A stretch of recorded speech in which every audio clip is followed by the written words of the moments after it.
नमस्कार मित्रमैत्रिणींनो, आज आपण बनवणार आहोत अगदी घरगुती चविष्ट आणि खमंग अशी गवारीची रस्सा भाजी। कमी साहित्यात झटपट तयार होणारी, एका वेगळ्या पद्धतीने बनणारी रुचकर चवीची ही भाजी एकदा बनवून खाल्लात ना तर या भाजीच्या प्रेमातच पडाल।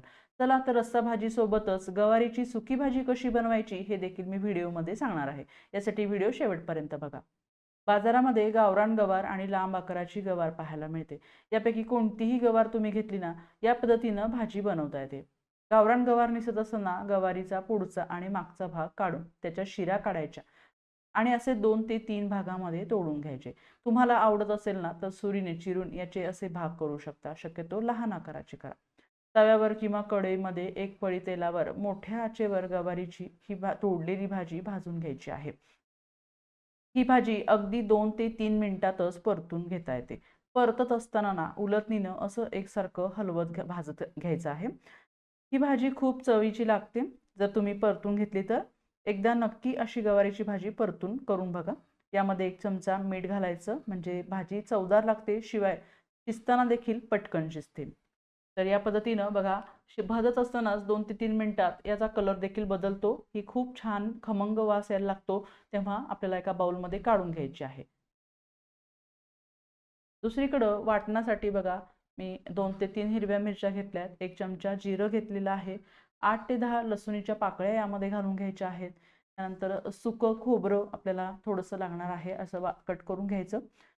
त्यानंतर आपल्याला इथं 1-1.5 इंच आलं घालू शकतो। त्याचबरोबर हिरवी कोथिंबीर यामध्ये घालायची आहे आणि असं हिरवं वाटण पाणी न घालता वाटून घ्यायचं आहे।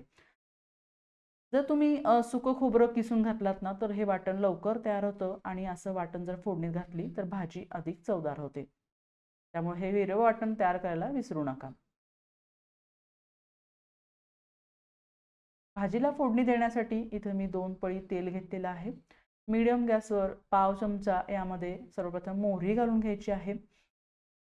मोहरी पूर्ण तडतडू द्या आणि त्यानंतरच चव छान होण्यासाठी किंवा छान लागण्यासाठी पाव चमचा हिंग यामध्ये घालून घ्यायचं। हिंग फुललं की यामध्ये बारीक चिरलेला एक कांदा कट करून घालायचा आहे।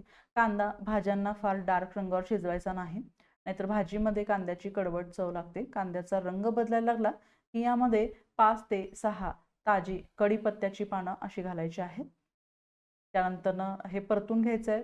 पाव चमचा हळद घालायची, अर्धा चमचा लाल तिखट घालायचं आहे, 1 चमचा भरून कांदा लसूण मसाला घालायचा आहे। आता हा कांदा लसूण मसाला आपण घरीच बनवला आहे, तर हा मसाला घरच्या घरी कसा बनवायचा याची रेसिपी मी यूट्यूब चॅनल आपल्या शेअर केलेली आहे। याची लिंक डिस्क्रिप्शन बॉक्समध्ये दिली आहे, नक्की पहा। फोडणीमध्येच पाव चमचा भाजलेल्या धन्याची पूड घालायची, पाव चमचा भाजलेल्या जिऱ्याची पूड घालायची। यामुळे बाहेरचा कोणताही मसाला आपल्याला इथं वापरावा लागणार नाही।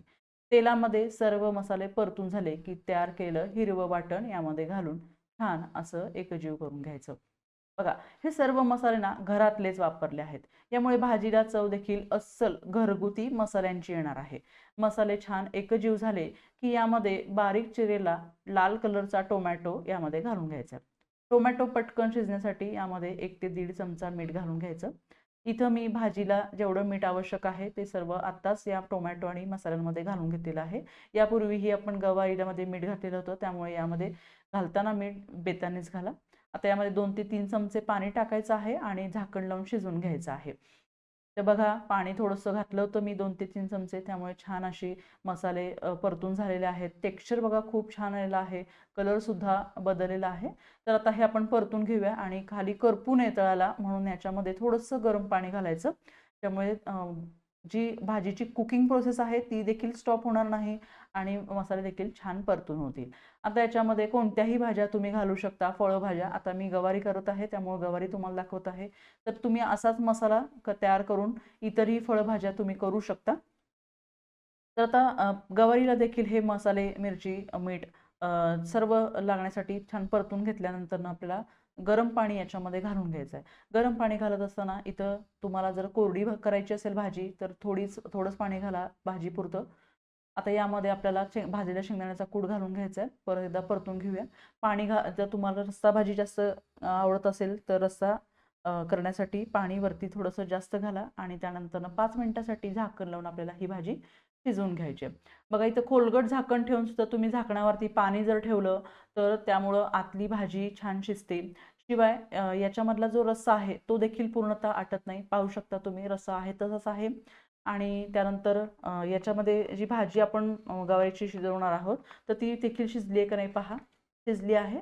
तर अशा पद्धतीनं आपण छान भाजी तयार करून घेतलेली आहे. 5 मिनिटं वाफ देखील काढून घेतलेली आहे. गार्निशिंगसाठी याच्यामध्ये वरती थोडीशी कोथिंबीर भुरभुरायची आहे. छान अशी आपली खमंग चटकदार आणि रुचकर रस्सा भाजी गवारीची तयार आहे. तुम्ही ही भाजी चपाती, भाकरी आणि भातासोबत जरी खाल्ली तरी ती अप्रतिम अशी लागते. तुम्हाला जर माझ्या रेसिपी आवडत असतील तर आपल्या हर्षदास फूड किचन चॅनलला सबस्क्राईब करा. एक लाईक जरूर करा. यामुळे पुढील रेसिपीसाठी मला प्रेरणा मिळेल. अशाच नवनवीन रेसिपीज पाहण्यासाठी हर्षदास फूड किचनला फॉलो करा. मैत्रिणींना तुमच्या शेअर करा. व्हिडिओ संपूर्ण पाहिल्याबद्दल मनापासून धन्यवाद.